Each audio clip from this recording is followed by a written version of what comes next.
Hello everyone, and welcome to the Fit for Life Health Centre, a place which, as the name suggests, is not just for short-term solutions, but rather intends to put you on a sensible and achievable footing for the rest of your life. And that's how we're different. For example, we could immediately put you on a harsh exercise program, expecting you to work out every day, but such a plan would see you quickly lose interest. That's why the initial step is a 1.5 hour consultation in which your lifestyle, current situation and long-term goals are all thoroughly analysed. Now, an important part of this consultation involves analysing what you eat. There's no point exercising here and losing weight, then putting it all back on later. You will need to show self-control and discipline in your diet, and we'll work on that. Similarly, we'll put you on an exercise regime suitable for your level of fitness. So that will involve a test where we will take you through some activities, then measure your heart rate and blood pressure to determine how fit you are. This will be monitored during every subsequent consultation, along with your exercise schedule, and that occurs monthly and not half-yearly, as with many other centres. As to our actual exercise machines and programs, you will have to decide whether it is muscle mass, stamina, or general fitness that you want to develop. Think about which of these three you want to target, and we'll design a specific program for you. But remember, bulging muscles aren't necessarily suitable for everyone. Sometimes it's better to think in terms of two simple concepts: muscle definition and stamina, or, if you are female, being fit and healthy, in both mind and body. Now, if you're going to work out at this gym, you'll need to think about your reasons for exercising. So let's consider that in more detail. Muscle mass is certainly popular with the guys, probably seeking to impress the girls, and with muscles comes the confidence to do that, right? Well, for that, you'll need our high-stress weight units, where pumping iron is all the rage. Moving on to other benefits, one of the main ones is beating the tension of life, right? And the longer the exercise is, the greater the rewards in this respect. Thus, playing squash can certainly help, and so can swimming. But what's much better, as every jogger will tell you, is their activity. So we have ample jogging machines and they're always popular. They can provide good fitness too, as can the yoga classes. However, again, let's not forget playing squash, which I would say is the optimum way to improve your general well-being. Such an active, energetic game, plus the competitive element, drives you forward into high levels of health and fitness. These, of course, are the ultimate purposes of being here, but remember, the centre is full of like-minded people, all of whom are interesting to meet and valuable sources of information. The yoga classes have a pre- and post-meeting session, so you'll certainly meet others there, although they'll all be yoga enthusiasts, which limits the range somewhat. But whether doing yoga, swimming or exercising, everyone showers, right? So those facilities are where you'll hear all sorts of interesting conversations and really get to know people. Not like the front desk area, which is mostly empty as patrons go immediately inside to do their exercise. Of course, the front desk can answer all your questions and has information brochures and such like, but for knowing more about a greater variety of subjects and community concerns, look at the notice board in the yoga studio, where there's a huge array of papers, leaflets and articles, all for you to read and consider.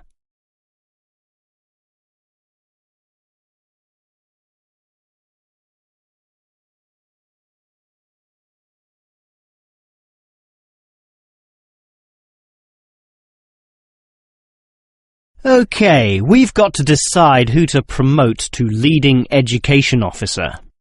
Someone from the arts faculty, I suppose.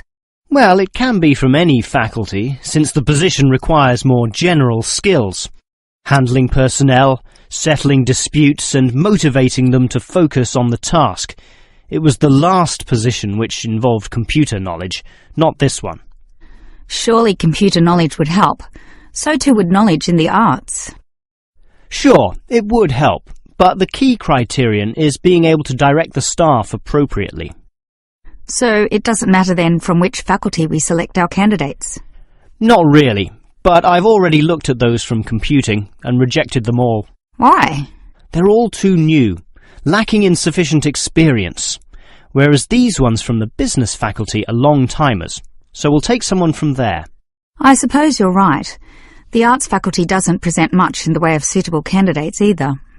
But we'll still have to train the person, teach the ropes, as they say, and he or she will have to expect to do overtime as needed. Of course, it can get so busy that if we were open on the weekend, they'd have to work then as well. Just as well we're a Monday to Friday university, right? Right. But are you sure these people will actually want the job? The salary isn't such an improvement on their current ones. I know, but there are benefits. You get overtime rates, a nice place to put your car, as well as additional petrol money if you drive for company purposes, which they'll probably be required to do. But those benefits are quite limited, especially given all the work and responsibility involved. People often don't like that. They prefer the creative freedom of less senior teaching positions. Yeah, I know. But these candidates should realise that if they do this job well, there'll be more promotions down the line. You know how everyone likes having their own office, right? Sure. Well, that would come after a few years, if they're prepared to work hard and grow with the university. Yes, that should attract these people. Well, that's enough talk about the job. What about the actual candidates? How many do we have? I've narrowed it down to 4. Just using their first names, that's Stephen, Abdul, Lek and Oscar. As you said, there's quite a bit of experience between them, about 34 years in all. What's the exact breakdown of figures? Abdul and Stephen both have 7 years. Lek has 1 more, and Oscar is the most experienced at 12. But who's the most qualified? Stephen and Abdul have an MBA. Oh, sorry, Abdul's got something called a MBP, some foreign thing which translates as Master of Business Practice. I'm not sure what that is, but does he do the job well? Very well, apparently. Better than Lek and Oscar, who hold a degree and some certificates, respectively. But we have to think about any drawbacks. You know, possible issues with any of them. I asked the respective deans for feedback, and I found out that Stephen, the younger one, drinks a bit.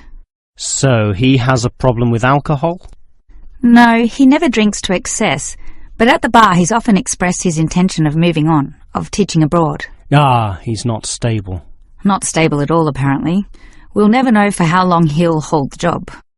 We need stable personnel, and people without family problems or sick relatives like the last guy we promoted.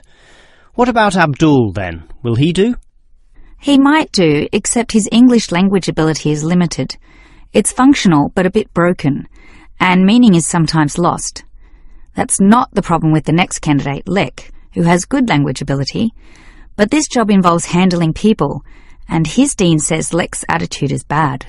In what way? His manners are okay, and he's interested in his job, but he believes there should always be adequate leisure in life. He definitely won't work overtime and complains a lot already about his job. But this last candidate, Oscar, is probably not the right one either. Why not? Not another problem with language. His first language isn't English, but he speaks it well enough. He's stable with a good attitude, but his age is the problem. Age is not a problem. That would be ageism, and I don't believe in that.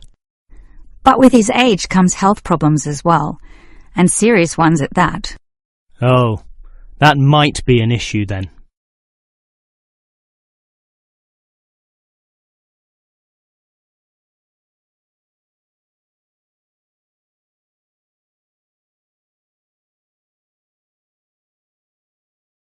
If there is one natural feature which has long fascinated man, it is caves, those natural underground spaces into which people can enter. No known cave in the world can exist without it being extensively explored. Whether it be in remote areas, such as the Clearwater Cave in Borneo, or immensely long and difficult, such as Mammoth Cave in America. Or perhaps the most challenging, those caves below the water table, full with water. in which case the exploration is known as cave diving. Whatever the case, if the caves are known, as complex and difficult as they usually are, they will be explored. The formal name for the study of caves is speleology, and involves many disciplines such as chemistry, geology, biology, and cartography, or the science of making accurate maps, since the largest caves can be hundreds of kilometers long and highly complicated. If the exploration is just for fun, the activity is known as caving. But with the difficulties and dangers involved, the average caver is often involved with one of these speleological sciences. As for the number of caves in the world, research suggests that only a fraction have been found and documented, mostly in the areas in which caving has long been a popular activity, such as in America, France, or Australia. China, for example, has huge areas of limestone bedrock, prime material for cave formation, and logically must contain among the largest number of caves in the world. Yet only few are documented due to the lack of interest in caving there. Thus, as exploration continues, new caves will be discovered, and it is likely that the numbers could radically change in the future. With caves being such mysterious and intriguing places, the obvious question concerns how they form. The most common cause is the effect of slightly acidic water in a process called dissolution. Here, water seeps into the ground and down through rock masses. If this rock is soluble, the water dissolves some of it, and over time, the passage expands to become a cave or cave system. The largest and most common of these involves limestone, although other materials are possible, including gypsum, marble, and even salt. Now, if the cave is formed at the same time as the rock, it is called a primary cave, and the most common of these are lava tubes. When lava from volcanoes flows downhill, the topmost surface cools and solidifies first, leaving the hotter lava to continue to flow beneath. If most of this eventually flows out, a hollow tube is left. The country, Iceland, has some excellent caves of this type, and even far-flung Australia has a few. Finally, there are sea caves, formed from waves pounding into coastal cliffs and eroding into fault lines or softer rock. These caves are usually the shortest, about 50 meters at most, since the erosive action of the waves can only reach a certain distance. However, it is limestone caves which will always be the most interesting. This is due to the presence of limestone formations. As the groundwater seeps downward through the ceiling of the caves, it encounters a different pressure and temperature, causing it to deposit a small amount of its dissolved calcium carbonate. Over time, through the action of millions of drops, this deposition process results in ever-growing masses, known as stalactites, if hanging from the ceiling, or stalagmites, if growing from the floor. Alternatively, the water may flow over a large surface of rock, forming flowstone, and with other sorts of processes, can result in beautiful milky white formations of astonishing complexity. One of the best examples of this, as well as of what surprising discoveries may yet await, is the Lechuguilla Cave in New Mexico. In the 1950s, some cavers heard the sound of wind underneath some large boulders on the cave floor, a clear sign of a deeper passageway. It took until 1984 for a group of cavers to gain permission to start digging, and 2 years later, in 1986, they broke through into a walkable passageway, unlocking one of the longest cave systems in the world, the deepest in America, and some of the most beautiful formations ever found.